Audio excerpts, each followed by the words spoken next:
Types of survey research, कितने तरीके की सर्वे रिसर्च होते हैं? Based on the selection of an instrument और method of data collection, researcher use quantitative and qualitative, दो तरीके के हैं ये।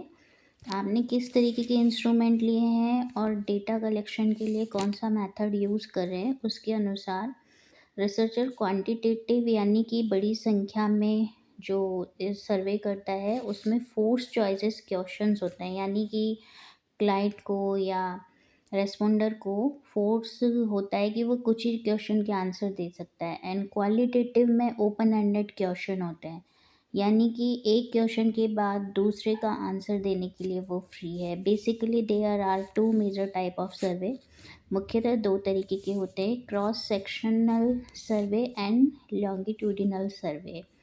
तो we are discussing about first cross sectional survey.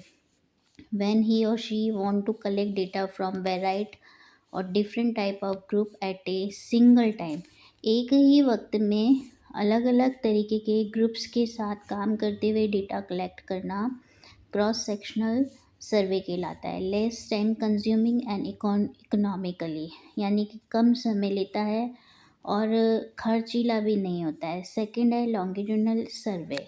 When researcher want to study same sample for a longer period of time, एक ही sample पर लंबे समय तक काम करने के लिए जब रिसर्चर कोई सैंपल लेता है। For study behaviour changes, attitude changes, religious effect of any event और practical practice that may have a long time effect on selected sample, किसी भी चुने हुए सैंपल को अगर आप कई बार टुकड़ों में बार बार स्टडी कर रहे हैं तो ये आपकी लॉन्गिट्यूडनल रिसर्च स्टडी में काउंट होती है। इसके अंदर बिहेवियर चेंजेस, क्योंकि उम्र के साथ बिहेवियर चेंज होता है, एटीट्यूड चेंज होता है, किसी भी धार्मिक इफ़ेक्ट का क्या इंसान के ऊपर इफ़ेक्ट पड़ता है वो भी इसी में काउंट होता है। Three main type of longitudinal study, ये भी तीन तरीके की है। फर्स्ट है trend study, second cohort study, and third a panel study. So we are talking about first, when researcher analyzed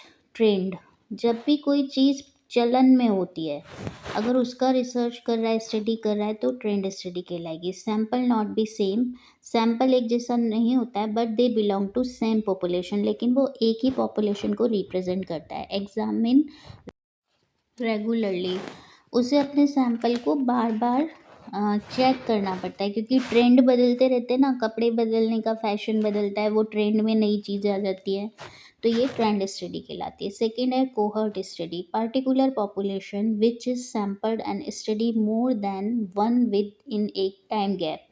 इसमें क्या होता है, इसमें एक विशेष तरीके की पॉपुलेशन का सैंपल लिया जाता है, उसकी स्टडी की जाती है, लेकिन कुछ समय के अंतराल के बाद, जैसे 2 साल बाद एक पर्टिकुलर फिक्स टाइम गैप रहता है। थर्ड है panel study, same sample of people every time and that sample call panel, एक ही तरीके का कुछ लोगों का समूह जिनको हर बार यूज़ किया जाता है एज ए सैम्पल पैनल कहलाता है। मोर स्पेसिफिक होता है ये और फोकस होता है आपकी स्टडी से। A particular changes attitude, behaviour, belief and practice of the same group, एक ही ग्रुप के लोगों के अंदर एटीट्यूड में, उनके बिहेवियर में, उनके विश्वास में, उनकी प्रैक्टिस में क्या फ़र्क आया, इसको स्टडी करना पैनल स्टडी कर कहलाता है। Thank you so much, please like and share. If you have any query please comment. Thank you.